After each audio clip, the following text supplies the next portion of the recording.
Les amis, bonjour, j'espère que vous allez bien et que tout se passe pour le mieux pour vous. Alors, les amis, le Barça gagne 3-2 chez eux contre Almeria. Et là, en m'écoutant, tu te diras, bon, bah, ils ont pris les 3 points, normal et tout. Mais j'ai envie de vous dire que là, ça commence à ressembler à un sketch. Quand je dis que c'est un sketch, hein, c'est pas bon signe. Le Barça, les gars, devait, à tout prix, hein, je veux dire, t'es Barcelone quand même, là, tu joues pour... voilà. Là, on est en train de presque de dire tu joues pour le podium. Almeria, qui sont les derniers qui n'ont fait aucune victoire, ce match-là aurait dû servir à Barcelone pour manger de l'assurance, pour prendre en assurance, pour retrouver de la confiance, pour vraiment écraser dans leur stade, avec leur public, avec leurs joueurs, contre Almeria. Les derniers qui n'ont aucune victoire en je sais plus combien de matchs, tu te dis mais là, tout était fait pour, dans un moment de difficulté, revenir en confiance. Et malgré tout, il s'est passé totalement l'inverse. C'est-à-dire que les buts marqués du Barça étaient célébrés. Je parle pas par les joueurs et tout, c'est normal. Je parle vraiment dans la manière des buts qui sauvaient, qui apportaient de la survie en plus. Et non pas, ça y est, de l'assurance, de la survie. Un match raté, là, qui aurait été... à ça de rater ce match-là. Hein. T'as Xavi qui aurait été vraiment en mode siège éjectable. Hein. Il aurait pu... petit à petit, là, ça y est, ne plus pouvoir survivre avec tout ce qui allait lui tomber dessus. C'est inquiétant, hein. C'est inquiétant parce que même, tu sens que les joueurs sont... collectivement, il y a un truc qui ne va plus. Tu sens que le bateau est pas loin de couler, d'exploser même.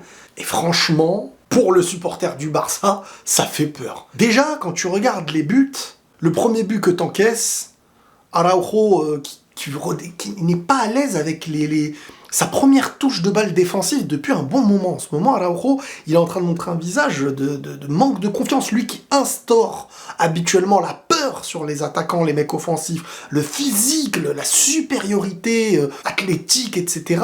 On le voit perdre en justesse et gagner en doute sur ses premières prises de balle ou ses dégagements ratés. Ou premier but de Almeria, ça vient d'une action où vraiment il veut dégager ou je sais pas truc, la balle revient, boum, et derrière il y a le but. Deuxième but de Almeria, après on évoquera les buts du Barça, le deuxième but d'Almeria qui est la deuxième égalisation alors que le Barça mène 1-0, ensuite ils se font égaliser, ils mènent 2-1, ensuite ils se font égaliser contre Almeria, c'est fou. Et le deuxième but c'est quoi? C'est bon, Araujo est dans l'action mais à mes yeux il n'est pas le fautif, lui il y a un ballon qui vient comme ça, il est là pour le jouer. Et derrière, t'as un gardien qui sait qu'il va avoir le ballon, mais il ne parle pas.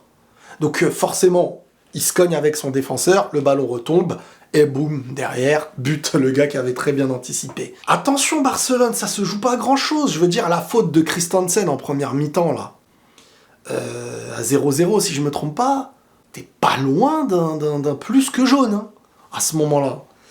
Et ça te chamboule un peu ton match. Alors peut-être même comme ça, tu peux battre Almeria, je l'espère en tout cas.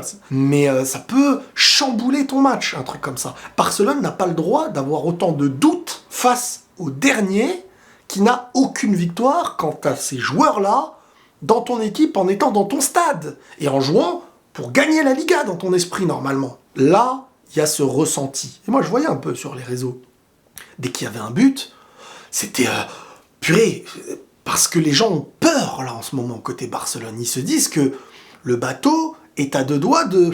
Tu mets encore un petit peu d'eau et le bateau coule. Et ce qui est en train de se passer n'est pas du tout rassurant. Parce qu'en plus de ça, il n'y a pas cette solidité. Comme je vous dis, Barcelone, c'est l'équipe avec ballon. Sans ballon, purée, mais là, j'ai peur. Tu leur mets un taulier européen, tu leur mets un taulier européen. J'ai peur, actuellement. Barcelone peut revenir. Je dis pas le contraire. Mais actuellement, ça peut faire très très peur. Maintenant, les amis, Lewandowski, encore une fois, par exemple, le raté du 2-0, c'est interdit. Alors, il veut se faciliter le but en laissant passer le ballon. Et c'est pas mal joué, ça, hein, en soi. Mais tu sens quand même, d'une certaine manière, cette volonté d'assurer le but pour un joueur qui est censé être tueur. Et le tueur dans cette action-là, à part s'il réussit ce qu'il a fait, on va dire que c'est bien, mais le tueur c'est le ballon, il arrive, tu mets une grosse cacahuète.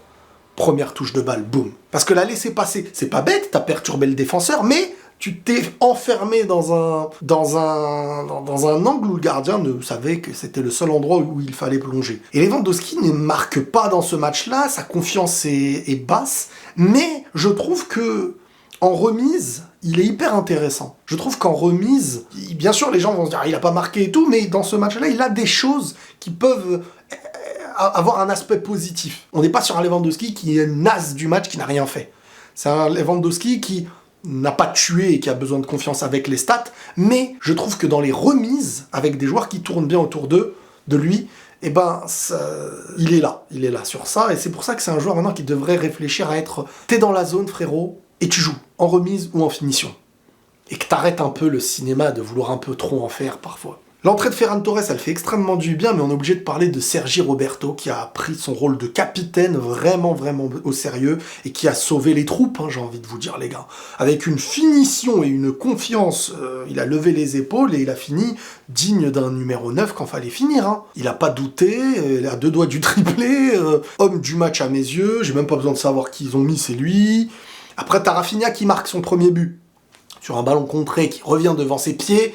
Alors, faut marquer, je dis pas le contraire. Mais après, qui célèbre en mode... C'est ça le problème. Quand Joselu était nul au Real Madrid et dans un match où il rate grave, et que derrière il marque, il va voir le public qui fait ça. Genre, pardon. Et de l'autre côté, là, t'as Rafinha, qui est sur beaucoup de performances médiocres, et au lieu d'aller reconquérir son public, il vient créer une cassure encore plus à mes yeux. Oui, t'as été critiqué, mais là, tu les as pas qualifiés en demi-finale de Ligue des Champions. Ton but, je veux dire, c'est pas du tout la meilleure chose à faire, ça ne va pas satisfaire. Ça va satisfaire personne. Et là, tu te la joues en mode, tac, vos blabla, je vous fais taire. Tu fais taire personne. Tu ne fais taire personne. Si tu veux faire taire les gens, il va falloir être plus régulier, marquer beaucoup plus de buts, et ne surtout pas se mettre à dos en faisant, tes supporters, etc. Parce que tu peux pas encore te le permettre. Ah bien sûr, après tu me dis, tu qualifies ton équipe, tu les emmènes en finale, ou tu leur donnes la Liga, là tu peux le faire 10 fois, hein, tu fais de ça, tu fais ce que tu veux après. Mais voilà, c'est une attitude qui ne me plaît pas, mais en fait, c'est un peu à l'image de Xavi, tout ça. Cette équipe, tu sens qu'il vit pas dans la même dimension, ou nous on vit pas dans leur dimension. C'est-à-dire que là, les gars, vous êtes presque en forme de crise. C'est-à-dire que battre Almeria aura été un souffle de soulagement pour beaucoup, là où ça devrait être un moment où tu les écrases et derrière tu prends de la confiance. Almeria, dans leur manière de jouer, tu te dis, purée, ils se disent qu'on peut aller chercher quelque chose. Au stade du Barça, je dis le Camp Nou des fois, mais c'est le stade où ils jouent pendant les travaux du Camp Nou. Et tu te dis, ça c'est anormal. C'est totalement anormal. Alors moi, j'explique ça par plusieurs choses. Barcelone est une équipe qui veut s'imposer balle au pied, mais qui n'a pas les joueurs pour s'imposer balle au pied. Ils ont des joueurs et il faut jouer avec Rafinha, Lewandowski. C'est pas des joueurs qui tiki-taka pour rien. C'est des joueurs, le jeu direct. Un truc qui compresse l'équipe adverse. Et comme disait Da Fonseca, il a pas tort là-dessus, c'est que le Barça recommence ses actions à 0 à chaque fois. Comme si il y avait quelque chose de scolaire dans leur manière de jouer. Allez, on a perdu la balle, mais on redémarre de loin derrière pour avoir nos 50 passes avant de finir une action. Là où vous verrez les buts qu'ils ont marqués, c'est des buts sur des centres, c'est des buts sur des actions directes, des contres. C'est comme ça que...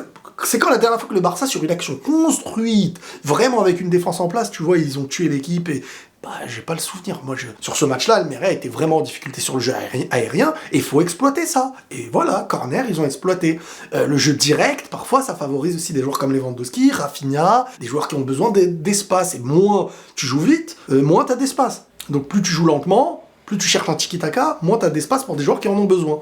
Après, Joao Félix, plus le temps passe et plus ça revient sur ce que je disais avant qu'il arrive au Barça, c'est-à-dire qu'il est très fort, ça on pourra jamais lui retirer, mais ce n'est pas un joueur de profondeur, ce n'est pas un joueur réellement de côté dans les matchs comme ça. Et tu te dis, bon bah alors il est là pour recevoir le ballon et percuter et dribbler, il est là pour combiner, donc voilà, c'est soit tu le fais jouer en deuxième attaquant, soit excentré à gauche. Est-ce que des fois, ce n'est pas perdre un peu de ce qu'il est, mais je peux comprendre la difficulté d'avoir à le placer, même si je le trouve très très fort, hein, bien entendu. Maintenant, Cancelo, pour moi, c'est vraiment le leader technique, balle au pied. Quand il monte, il y a des différences qui sont faites, et je répète ce que je vous ai dit la dernière fois, il est plus technique et a plus de possibilités d'éliminer ses vis-à-vis sur petit espace ou plus qu'un Rafinha. Rafinha, c'est pas digne du Barça en fait. Avec le temps, tu te dis c'est pas digne du Barça.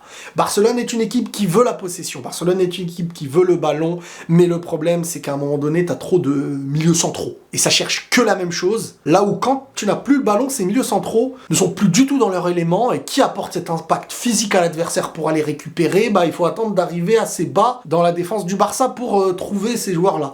Donc voilà, franchement, ce Barça est inquiétant, limite pas loin du sketch dans certains moments quand tu vois comment c'est honteux ce qu'ils produisent des fois. Mais ils ont les joueurs pour normalement arriver à faire totalement la différence. C'est juste que je pense que j'ai l'impression que le style que veut ordonner Xavi ne coïncide pas avec les joueurs. Voilà, et ce que ce Barça pourrait faire de mieux. 3-2. Doublé de Sergi Roberto, qui rappelle un peu le but du 6-1 en mode héros. Comme quoi, il aura ce petit truc, il aura ses souvenirs dans sa carrière d'être le héros parfois du Barça. Capitaine. Et 3 points qui sont vitales, parce que le bateau sinon aurait été sous l'eau. Prenez tous soin de vous les amis, et la paix sur vous.